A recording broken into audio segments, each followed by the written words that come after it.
హల్లెలూయా. అపోస్తలుల కార్యాల గ్రంథం 4వ అధ్యాయం చూద్దాం.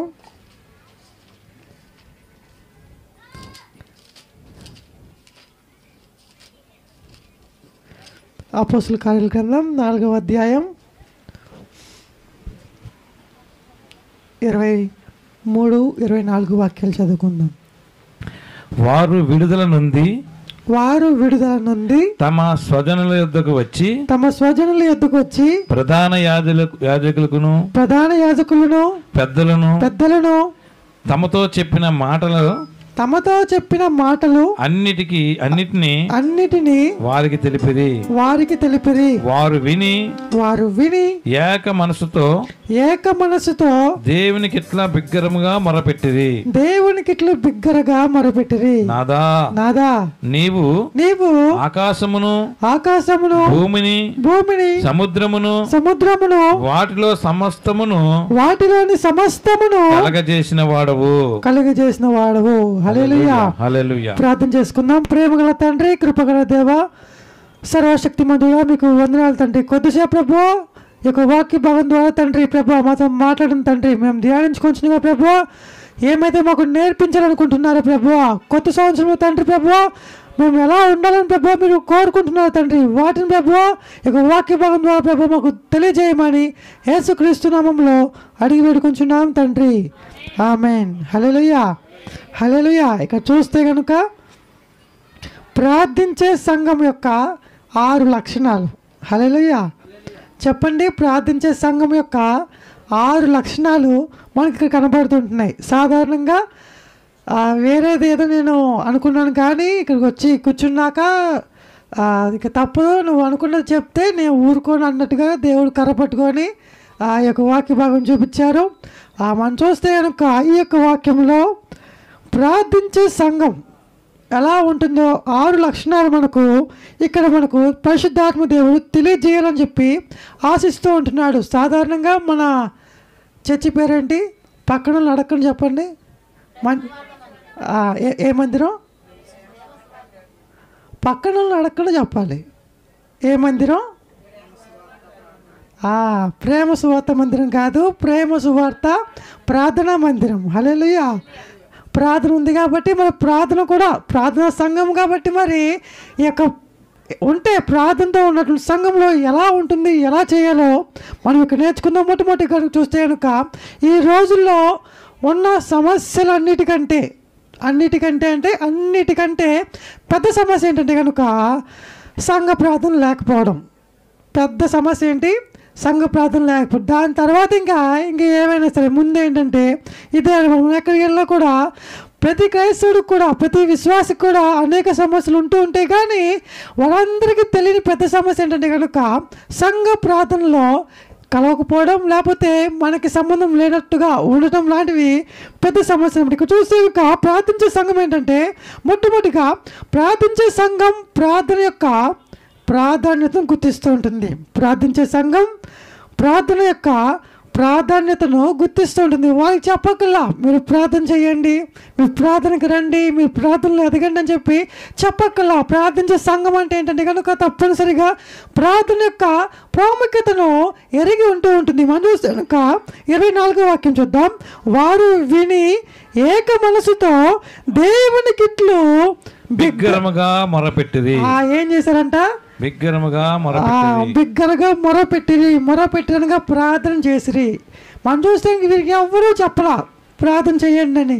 ఇక యోహాను, పేతురులు వారు చుట్టూ తిరిగి వచ్చి వారికి ఏమైతే సమస్యలు ఎదురైనాయో, వారికి ఏమైతే ఇబ్బందులు ఎదురైనాయో, దేవుడు వారిని ఎలా కాపాడాడో చెప్పిన తర్వాత వీరిని స్తుతించండి కానీ ప్రార్థన చేయండి కానీ ఎవ్వరూ చెప్పలా. ఏమిటండి కనుక ప్రార్థించే సంఘము ప్రార్థన యొక్క ప్రాముఖ్యతను ఎరిగి ఉంటుంది కాబట్టి వారికి మళ్ళా మీరు ప్రార్థన చేయండి అని చెప్పక్కర్లా. మనం చూస్తే ఇక్కడ ఈ యొక్క పేతురు, యోహానులు దేవుని కార్యాలు ఏమైతే జరిగినాయో, కుంటివాడు ఎలా నడిచాడో, మిగిలిన అతను ఏమైతే అద్భుతాలు జరిగినాయో అవన్నీ చెప్పిన తర్వాత అధికారులు వారిని తీసుకుని వెళ్ళి ఎలా బెదిరించారో ఇవన్నీ చెప్పిన తర్వాత వారికి ఇంకా వెంటనే అందరికీ కూడా ఒకే మనసు పుట్టిందనమాట.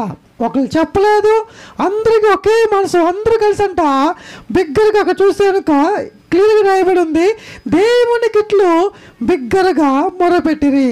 హల్లెలూయా.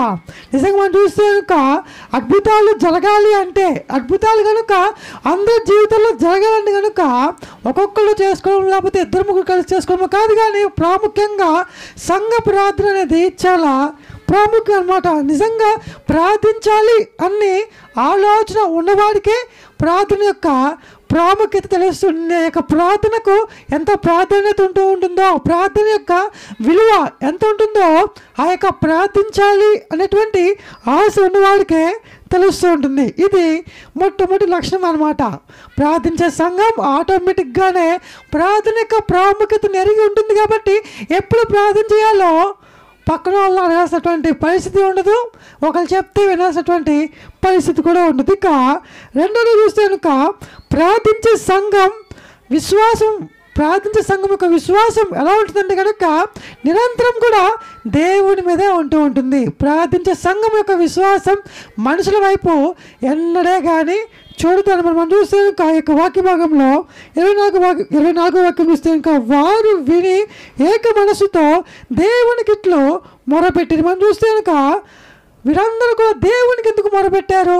అక్కడ పేతురును యోహాను చాలా గొప్ప చేయాలి, అధికారులను ఎదిరించుకొని ఇంకా జయించి వచ్చినందుకు మీకు చాలా థ్యాంక్స్ అని మిమ్మల్ని మేము ఎత్తి ఊరేగింపు చేయాలన్నటువంటి ఆలోచన వీరికి వీరికి నిజంగానే వీరు గొప్పవారు, వీరు ఎలా బయటకు వచ్చారు ఆ విషయం చెప్పగానే వీళ్ళు ఏం చేశారు కనుక చక్కగా దేవుణ్ణి స్తుతించడం మొదలుపెట్టారు. ఎందుకంటే కనుక వీరికి తెలుసు సంఘం యొక్క విశ్వాసం, ప్రార్థించే సంఘం యొక్క విశ్వాసం ఎప్పుడు కూడా మనుషుల వైపు ఆధారపడదు, మనుషుల వలన ఏమీ కాదు, నిరంతరం కూడా దేవుని వైపు చూస్తూ ఉంటుంది. మనం చూస్తే కనుక బైబిల్ గ్రంథంలో కొంతమంది దేవుని వైపు చూడకుండా వారి వైపు చూసుకుంటూ ఉంటారు. ఉదాహరణకి మోషే అంటాడు కదా, ఈ జనాలందరినీ కూడా నేను ఎలా పోషించాలి, వీళ్ళందరినీ పోషించడం కంటే నేను చచ్చిపోతాను, నన్ను తీసుకెళ్ళిపో అంటూ ఉంటాడు. ఎందుకంటే కనుక ఈ యొక్క మోషే ఆ యొక్క పరిస్థితిలో ఆ యొక్క సందర్భంలో దేవుని వైపు చూడకుండా మనుషుల వైపు చూసాడు అనమాట. అలానే ఏలియా కూడా ఒకసారి చేసినంత వరకు నన్ను వాడుకున్నావు, ఇంక నేను ఉద్ధరించిన చాలు, నేను చచ్చిపోతాను, నువ్వు తీసుకెళ్ళిపో అని ఏలియా కూడా అంటూ ఉంటాడు. ఎందుకంటే కనుక అప్పుడు ఏలియా అతనికి ఉన్నటువంటి పరిస్థితిలో దేవుని వైపు చూడకుండా ఎవరి వైపు చూశారు? మనుషుల వైపు చూశాడు. ఎందుకంటే కనుక నిజమైనటువంటి సంఘం, ప్రార్థన కలిగినటువంటి సంఘం మనుషుల వైపు ఎన్నడే కానీ చూడదన్నమాట. హల్లెలూయా. ఇక చూస్తే వీరందరూ కూడా దేవునికి ప్రార్థన చేశారు. దేవుడికి ఎందుకు ప్రార్థన చేయాలి? మీరందరూ చూస్తుంటారు, ఆ ఆటలు ఆడేటప్పుడు ఎవరైతే బాగా ఆడుతూ ఉంటారో వారిని ఎత్తుకొని భుజాల మీద ఊరేగింపు చేసుకుంటూ వెళ్తూ ఉంటారు. మరి ఇక్కడ ఈ యొక్క పేతురు యోహానులో ఎంతగానో పోరాడి వచ్చారు, మరి వీరిని ఊరేగించాలి. కానీ వీళ్ళు అనుకున్నారు కదా విజయం వచ్చింది మనుషుల వలన కాదు కానీ దేవుని వలనని దేవుణ్ణి ప్రార్థించడం మొదలుపెట్టారు అనమాట. హల్లెలూయా. అందుకనే ప్రార్థించే సంఘంలో యొక్క సంఘం యొక్క విశ్వాసం ఎప్పుడు కూడా మనుషుల వైపు ఉండదు అనమాట. మనుషులు వచ్చి సహాయం చేస్తారు, మనుషులు వచ్చి ఆ తోడుగా నాకు ఏదైనా సహకారం కానివ్వండి లేకపోతే ఏదైనా సహాయం చేస్తూ ఉంటారని చెప్పి ప్రార్థించే సంఘం అనేది ఎప్పుడు కూడా చూడదు అనమాట. హల్లెలూయా. ఇక మూడవది చూస్తే కనుక ప్రార్థించే సంఘం ఈ యొక్క సంఘం ఎలా ఉంటుందంటే కనుక ఆజ్ఞకు విధేయత కలిగి ఉంటూ ఉంటుంది. ఏం చేస్తూ ఉంటుంది? ఆజ్ఞకు విధేయత కలిగి ఉంటూ ఉంటుంది. చెప్పింది జరిగిద్దా జరగదా అనేది మన ఇష్టం కాదు. హల్లెలూయా. ఏంటిది? దేవుడు చెప్పాడు లేకపోతే దైవ సేవకుడు చెప్పాడు, అది జరిగిద్దా జరగదా అనేది అసలు మన బాధ్యతే కాదనమాట. చెప్పింది చేసేటట్టుగా ఉంటే కనుక దానిని ప్రార్థనా సంఘం అని చెప్పి మనం అనుకుంటూ ఉండొచ్చు. మనం చూస్తే ఇంకొకసారి 29వ వాక్యం చదువుకుందాం. ప్రభువా ఈ సమయమునందు వారి బెదిరింపులు చూచి రోగములను స్వస్థపరచుటకును నీ పరిశుద్ధ సేవకుడైన యేసు నామము ద్వారా సూచక్రియలు మహత్కార్యములను చేయుటకును మహత్కార్యములను చేయుటకును నీ చెయ్యి చాచి ఉండగా చెయ్యి చాచి ఉండగా నీ దాసులు బహుధైర్యముగా నీ వాక్యమును బోధించినట్లు. ఇప్పుడు అందరూ చెప్పండి ఏంటంట? నీ వాక్యమును బోధించినట్లు అనుగ్రహించుము. హల్లెలూయా. ఇక్కడ చూస్తే కనుక వీరందరూ కూడా 24వ వాక్యంలో ప్రార్థన చేశారు. ఆ ప్రార్థనలో భాగంగా ఇక్కడ చూస్తే కనుక సాధారణంగా ఏమని ప్రార్థన చేయాలి? అయ్యా, పేతురును యోహానును చంపేస్తున్నారు, ఎంతో ఇబ్బంది పెడుతుంటున్నారు, సువార్త ప్రకటించడానికి ఎన్నో కష్టాలు వస్తున్నాయి, కాబట్టి మమ్మలను ఈ కష్టాలలో నుంచి, ఈ బాధలలో నుంచి, ఈ యొక్క ఇబ్బందులలో నుంచి విడిపించి మాకు మంచిగా చక్కగా మేము మనశాంతిగా ఉండేలాగా మంచి వాతావరణం మాకు అనుగ్రహించండి, లేకపోతే మాకు ఏ అపాయం రాకుండా కాపాడండి, లేకపోతే మాకు ఎటువంటి సమస్యలు లేకుండా మమ్మల్ని దీవించని చెప్పి అడగాల్సినటువంటి వారు ఏమని అడుగుతుంటున్నారంటే కనుక, అయ్యా ఎంత కష్టం వచ్చినా సరే సువార్త ప్రకటించడానికి ఒక్క అవకాశమైనా మాకు దయచేయండి అని చెప్పి ఇక్కడ మీరు అడుగుతూ ఉంటున్నారు అనమాట. హల్లెలూయా. ఎందుకంటే కనుక దేవుడు సువార్త ప్రకటించమన్నాడు. ఇక దానికి చేస్తే మంచిదా, చేయకపోతే మంచిదా, అవకాశాలు ఉన్నాయా లేవా అనేది ప్రార్థించే సంఘం యొక్క లక్షణం కానే కాదనమాట. హల్లెలూయా. నేను విశ్వాసం గురించి చెప్పట్లేదు, సంఘం గురించి ఆలోచన చేస్తే కనుక వీరందరూ కూడా ఏకంగా కూడి బిగ్గరగా దేవుణ్ణి ప్రార్థన చేసేవారు. ఏమంటున్నాడు కనుక క్లియర్గా రాయబడింది, అయ్యా నీ పరిశుద్ధ సేవకులైన యేసు నామం ద్వారా సూచక క్రియలను, మహత్కార్యములను, అద్భుతములను చేయుటకు నీ చెయ్యి చాచి ఉండగా, హల్లెలూయా, నీ చెయ్యి చాచి ఉండగా నీ దాసులు బహుధైర్యముగా నీ వాక్యమును బోధించినట్లు అనుగ్రహించము అంటున్నారు. హల్లెలూయా.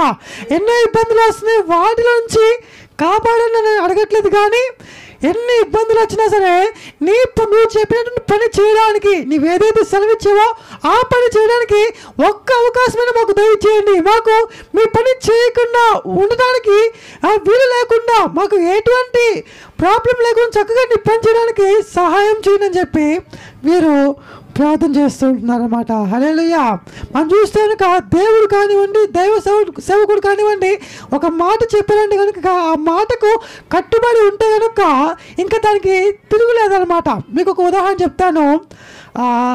పెద్ద సంఘంలో వర్గీస్ గారు ఎప్పుడు చెప్తుండేవారు, ఆ సేవకునికి ఎదురుగా కూర్చోవాలంటే ఒక అర్హత ఉండాలి. సాధారణంగా ఎవరు కూడా కూర్చోరు అనమాట. ఎంత పెద్ద సంఘం ఉన్నా సరే వర్గీస్ గారి ముందు కూర్చోవాలంటే కనుక ఆ ధైర్యం ఎవరికి సాలదనమాట. ఇంకా తప్పని బాగా మహానుభావులు ఉంటే తప్పించి అది కుదరదు అనమాట. ఒకసారి నాకు చాలా మోకాలు నొప్పులు వచ్చినాయి, ఇంక నేను కింద కూర్చోలేను, మటలు వేసుకుని కుదరట్లని చెప్పి అనుకున్న కుర్చీలో కూర్చోని అనేసరికి ఎదురుగా పాస్టర్ గారు ఉన్నారు. మరి ఆయన ముందు ఏం కూర్చుంటాలో అని చెప్పి ఖచ్చితంగా కూర్చుంటే ఏదో ఒక మాట అంటూ ఉంటారు, వంశీ చాలా పెద్దోడైపోయాడని ఏదో అంటూ ఉంటారు. ఇంకెందుకు అని చెప్పి వెళ్ళి కింద కూర్చున్న క్షణం నుంచి నాకు ఇక మోకాలు నొప్పి తెలియదు అనమాట. హల్లెలూయా. ఎందుకంటే కనుక దైవ సేవకుడి యొక్క నోటి ద్వారా అవి ఏదైనా కానివ్వండి, వాక్య ద్వారం కానివ్వండి, లేకపోతే ఎలా అయినా కానివ్వండి, ఒక మాట వచ్చిందంటే కనుక ఆ మాట వినడానికి, ఆ మాట మనం చేయడానికి ఒక్క అవకాశం ఎదురు చూస్తే కనుక, లేకపోతే ఎత్తుక్కుంటే కనుక తప్పనిసరిగా దేవుడు మనకు ఏమైతే ఇబ్బంది మనం ఉంటున్నామో వాటిలో నుంచి మనకు విడుదల ఇస్తూ ఉంటారు అనమాట. హల్లెలూయా. ఇక 4వది చూస్తే కనుక ప్రార్థించే సంఘంలో ఆ యొక్క ప్రార్థన సంఘం యొక్క విశ్వాసం అద్భుతాలు చూస్తూ ఉంటుంది అనమాట. అద్భుతాలు చూడాలంటే కనుక సంఘం ప్రార్థన చేసేలా ఉండాలి. మీరు చూస్తే ఇంకొకసారి పేతురుని చెరసాలలో పెడతారు. చెరసాలలో పెట్టిన తర్వాత సంఘం అంతా కూడా ఆసక్తితో ప్రార్థన చేస్తుంటుంది. ప్రార్థన చేస్తుంటే కనుక ఒక దేవదూత వచ్చాడు, పేతురును విడిపించి చేయి పట్టుకొని తీసుకువెళ్ళి రోడ్డు మీద విడిచిపెట్టి మీ సంఘంలోకి వెళ్ళు, ఎవరు మీ సంఘం అంతా ప్రార్థన చేస్తుంటే నువ్వు ఒకటి ఏం చేస్తావు, నువ్వు కూడా వాళ్ళతో ప్రార్థన చేసుకో అని చెప్పి దేవుడితో పేతురును విడిపిస్తూ ఉంటారు. సంఘం యొక్క సంఘ ప్రార్థన అనేది అద్భుతాలు చూస్తుంటుంది. ఒకళ్ళిద్దరు చేస్తే కాదు, కానీ సంఘం అంతా కలిసి ఇక్కడ చూస్తే వీరికి ఎవరు చెప్పలేదు మీరు ప్రార్థన చేయండి అని, కానీ మీరు ప్రార్థన చేయాలనేటువంటి ఆలోచన ఎంత అద్భుతం అంటే కనుక సంఘంలో ఒకరికి ప్రార్థన చేయాలని అనిపించిందంటే కనుక మనం పెద్దగా ఈ పూట చదువుకోవాల్సిన అవసరమే లేదు. కానీ అందరికీ కూడా ఒకేసారి అనిపించిందంట ఇప్పుడు మేము ప్రార్థన చేయాలని. హల్లెలూయా. మనం చూస్తే కనుక ఈ విధంగా ప్రార్థించే సంఘంలో విశ్వాసం అనేది అద్భుతాలు చూస్తూ ఉంటుంది. ప్రార్థన సంఘం అనేది ఎన్నో అద్భుతాలు చూస్తూ ఉంటుంది. ఇక 5వ చూస్తే కనుక 31, 32, 33 వాక్యాలు చదువుకుందాం. వారు ప్రార్థన చేయగానే వారు కూడి ఉన్న చోటు చూడండి, ఎప్పుడంటే కనుక వారు ప్రార్థన చేయగానే వారు కూడి ఉన్న చోటు కంపించెను. అప్పుడు వారందరూ పరిశుద్ధాత్మతో దేవుని వాక్యమును ధైర్యముగా బోధించరి. ఆమేన్. హల్లెలూయా. చూడండి, వారు ప్రార్థన చేయగానే వారి కూడి ఉన్న చోటు కంపించెను. అప్పుడు వారందరూ పరిశుద్ధాత్మతో నిండినవారే. హల్లెలూయా. అంటే ప్రార్థించే సంఘం యేసు యొక్క పరిశుద్ధాత్మను పొందుకుంటూ ఉంటుంది అనమాట. ప్రార్థన సంఘం అంటే తప్పనిసరిగా పరిశుద్ధాత్మ శక్తిని అనుభవించే వారిగా ఉండాలి. తప్పనిసరిగా ఎంతో విలువైనటువంటి పరిస్థితి అనమాట. పరిశుద్ధాత్మ లేకుండా మనం ఎంతగా చేసినా కూడా ఉపయోగం లేదు. ఆత్మను నమ్మలేని వాడు భూలోకంలో ఎన్నడూ కానీ క్షమించబడడు, వాడికి క్షమాపణ ఉండదన్నమాట. హల్లెలూయా. అందుకని ఇక్కడ చూస్తే కనుక ఎవరైతే ప్రార్థన చేస్తూ ఉంటారో ప్రార్థన సంఘం అంతా ప్రార్థన చేస్తుంటున్న వారంట తప్పనిసరిగా అంట పరిశుద్ధాత్మ శక్తిని పొందుకుంటారంట. వారు అన్య భాషల్లో మాట్లాడతారంట. వారు ఇంకా ఆ యొక్క ఆత్మీయతకి ఇక చెప్పడానికి ఏమీ ఉండవు అనమాట. హల్లెలూయా. ఎందుకంటే కనుక సంఘ ప్రార్థన అనేది అంత విలువైనది. చాలామంది చాలా చులకనగా చూసేది, కానీ చాలా విలువైనది ఈ యొక్క సంఘ ప్రార్థన అనమాట. 6వ చూస్తే కనుక ప్రార్థించే సంఘంలో దేవుని కృప కుదురుగా ఉండదంట. హల్లెలూయా. ప్రార్థించే సంఘంలో దేవుని కృప అనేది కుదురుగా ఉండదు. దేవుని కృప లేకపోతే కృప అంటే కనుక నీకు ఎక్కడ అర్హత లేకపోతే అక్కడ అర్హతని ఇస్తూనే ఉంటుంది.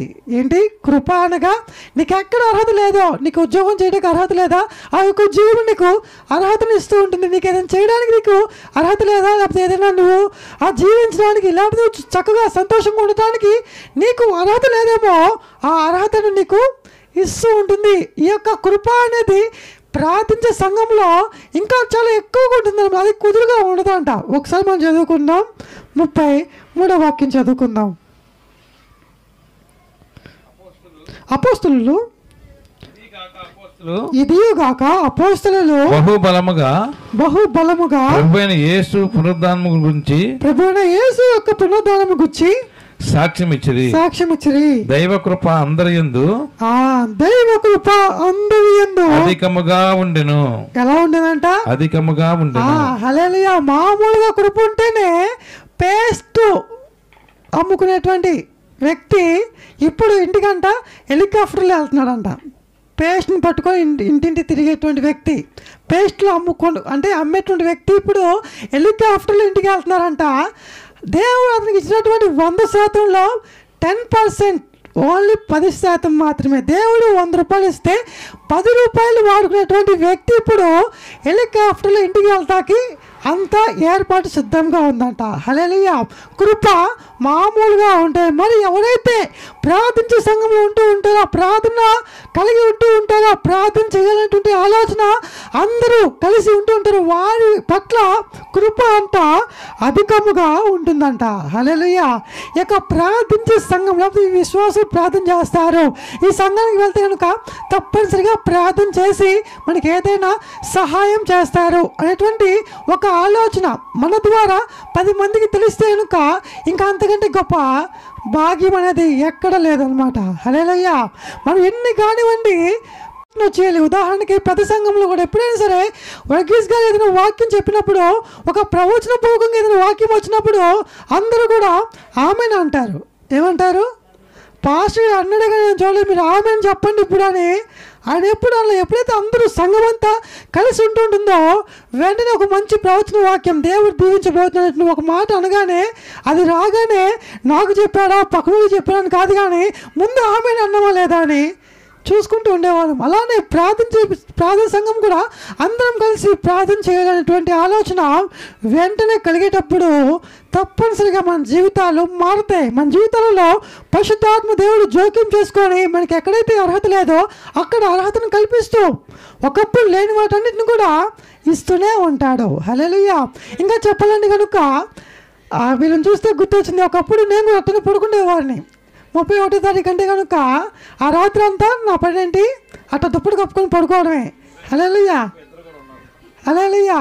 చూస్తే కనుక ఇంకా అదే పరిస్థితి అనమాట. కానీ ఇప్పుడు దేవుడు ఈ యొక్క అర్హతను ఇచ్చాడు అనమాట. ఎందుకంటే కనుక మనం ప్రార్థన చేసే కొద్దీ మనం ఎక్కడ ప్రార్థన చేసినా కూడా ప్రార్థన జీవితం ఉంటే కనుక అందులో ఉన్నటువంటి కృప కుదురుగా ఉండకుండా వీడికి ఎక్కడ అర్హతనిస్తే బాగుంటుంది, వీడికి ఎక్కడ అర్హత లేదు అక్కడ వీడికి ఇచ్చేద్దామని ఆ యొక్క కృప ఎదురు చూస్తుందంట. హల్లెలూయా. ఈ విధంగా ప్రార్థించే సంఘం యొక్క 6 లక్షణాలు మనం కలిగి ఉంటే కనుక తప్పనిసరిగా దేవుడు మన కోసం ఏమైనా చేయడానికి సిద్ధంగా ఉంటాడు. హల్లెలూయా. ఎంతకలా ఉందో అంటారా? ఈ సంవత్సరం వదిలే కానీ వచ్చే సంవత్సరం చూద్దాం. హల్లెలూయా. దేవుడు అట్టి దయను మహాకృపను అనుగ్రహించుగాక. ఆమేన్.